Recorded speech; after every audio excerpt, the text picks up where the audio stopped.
Hi, this is A. Wilson. That ain't even tells it like a TIL. If you like my video, please give a thumbs up and consider subscribe. Topic I'm going to talk to you today about is the Grammy Awards. I really didn't watch the Grammy Awards. I saw clips online on YouTube, and I normally would stream it or video record it, but it was something else that I was watching Sunday when the Grammys came on. So I just watched the clips. Logan Wesley. Hold on. Let me pause this. I gotta phone back. There's my husband calling me again. But anyway, and like I said, I didn't really get a chance to see all the performances, but the ones that I did see online, I liked it, the tribute to D'Angelo and Roberta Flack and Angie Stone. That tribute started off with Lauren Hill singing with her band, and she sung one of her songs, and then she would go in and sing a Roberta Flack song like "Killing Me Softly," and then she would sing another song, and then after she sung her song "Killing Me Softly," then she started calling up Leon Thomas to sing one of the Angelo songs. I think he sung "Brown Sugar," and then after Leon Thomas, she called up Duran Duran. He sung the song. Then she called up some more up and coming R&B male singers. I couldn't remember everybody's name, but anyway, and then after that, she went back to singing. And then after that, she called Wycliffe John up there, and he played his guitar. Played his guitar, coming up there in his all black sequin pantsuit with all kind of white sequins on the front. Then the black pants had white sequins. So he looked good. Lauren Hill looked good, and then they went back and forth, and then after she called Wycliffe up there, all of them got up there and they sung. And she said, she said no, Wycliffe, we gotta sing our version of "Killing Me Softly." So they did their transition, and they sung. And they did the old version with Brother Flack, and then they did the original version. Everybody liked it. And then when the camera panned to the audience, I saw Ashley from Housewives dancing to the "Killing Me Softly" part of the Fuji part. I was saying that's the way you're supposed to sing that song, Ashley, the way Lauren Hill sang it. Well, she was all on point, on key, and her voice looked real good. Lauren Hill whole outfit looked good, her band looked good, and everything.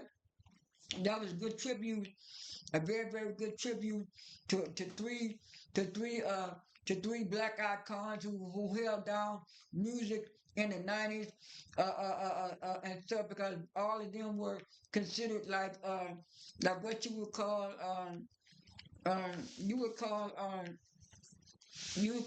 they call it alternative R&B music. But back then, but back in the 90s, and back then, they would call that more like it's kind of like mood and music too, but they had a different name for it back in the 90s. It wasn't acoustic. It was a certain type of R&B that they had back then. I can't remember what it was, but it's kind of similar to what they call alternative R&B music now. But anyway, that was a good tribute. And then the next tribute was the Mariah Carey tribute, and that was good too. They had Flo singing one of their songs with Dream Lover. They sounded real good singing that. The vocals were on point. The costumes, I mean, not costumes, their wardrobe match, and they look like a girl group. And you could see Mariah Carey in the audience singing along with them and stuff.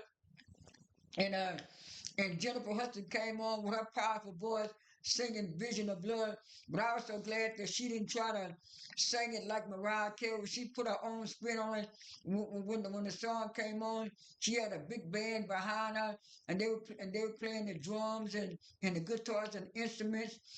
And then she started singing, and then in the middle of the song, she had a big old transition, and then they started playing it more like a jazzy type of version of it. And then at the end, she sung She sung Vision of Love, and then at the end, she sung that real high note. And baby, you could see the smile on Mariah Carey's face in the audience. She was just so happy and stuff like that. Because I know Jennifer Hudson was on, Mariah Carey was on Jennifer Hudson's show, I think last week, promoting and talking about her thing. And so she was glad that Jennifer Hudson did it. And then she was glad that Flo did it. And then there was another young lady that I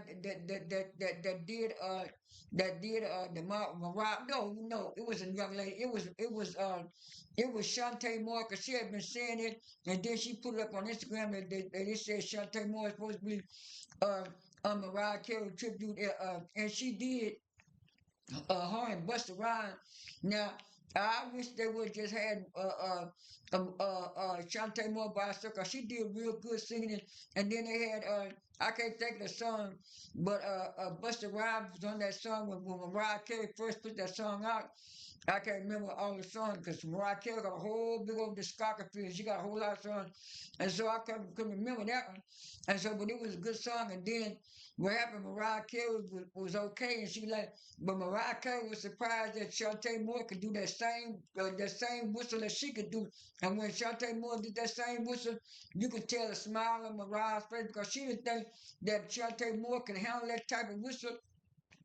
But when she saw that Shantae Moore could do that same kind of whistle that she could, baby Mariah cracked a big old smile on her face and gave a thumbs up. I think the only one Mariah Carey didn't like was that Kesha girl, because that Kesha girl was trying to sing one of Mariah's songs, and she was all off key and off tone, and even though she was trying to sing in a lower voice, she sounded bad, and then she was trying to sing a little bit louder, and you could tell that Mariah Carey was trying her best to kind of urge her on and like she wanted her to finish the song, and then when she went down on that note and she didn't hit that note right, Mariah was looking kind of funny, was giving the side eye, and I kind of see that when Tony Braxton had her tribute about 2 or 3 years ago on BET, I'm glad she decided, because when people asked her, she said, no, I'd rather do my own tribute to my own self, sing my own song. And I kind of do like when the artists do want to sing their own song and stuff like that. So that way, because they know how to hit the notes right and stuff. But it's some people that you can't get it. And I don't know, because it was the Grammys, I guess they wanted to have a whole lot of, have equal people do stuff on Mariah Carey's tribute, but then people started putting up pictures of Kelly Rowland doing a tribute to Mariah Carey about 3 or 4 years ago, and they were saying, "Yeah, this is how you do a tribute to Mariah Carey." And I think a lot of people throwing that hint at that Kesha girl because didn't nobody say anything negative about Flo doing the tribute to Mariah Carey. It was that Kesha girl, and like I said, sometimes you can have those people like that. Sometimes you don't. If you have a really talented white artist that can sing excuse me, what's her name? Christina Aguilera, somebody like that, or either JoJo that can handle those notes and stuff like that. When you get these people that don't really know how to sing too good, and you can really tell when some of those Caucasian and white girls can really sing, whether they sound soulful or not, you can tell. And Kesha, I don't know how she got to be famous, but baby, she can't do no R&B and soul songs. I'm just sorry. So so the other thing I want to talk about the Grammys was in fashion. I saw got a picture of Lizzo by herself, and then I seen somebody flip another picture of Lizzo with her and her boyfriend. And I'm surprised that guy's still sticking around because some people was thinking that guy was just sticking around because Lizzo was a big and popular. But Lizzo has said that guy was famous in his own right. He used to do comedy and stuff. So they're still pretty much together, sticking together. And both of them seem like they're uh, uh, uh, uh, uh, on this weight loss path, but they still look good and stuff like that. And then Flo looked good in those blue outfits that they had, and then people were making a comparison to Flo and Destiny Child, and they were saying Destiny Child wore that blue some type of stuff. I think it was the Grammys 2006 or 7 or something like that. It was like a year or two before they broke up, and they did the costumes looked so similar and stuff. And I was saying, I'm glad that not Chloe, Flo has finally walked into being the next Destiny Child. And then they also said in some little interview, but anyway, I like what they had on. I like what Coco Jones had on. I like what Jennifer Hudson had on. All her pretty dresses. And they had some guys. Leon Thomas looked good. Shabuchi looked good. This all black suit. Most of the time I don't get the guys, but this is the first time the guys kind of dressed really well. Most of the time at the Grammys now, a lot of my pictures I got was either from uh was either from Instagram, from Instagram, my Instagram page, and then I got a couple of pictures from that grape juice because I follow them. I think I follow them on Instagram or Twitter, and so they used to be on X. They don't be on X too much anymore.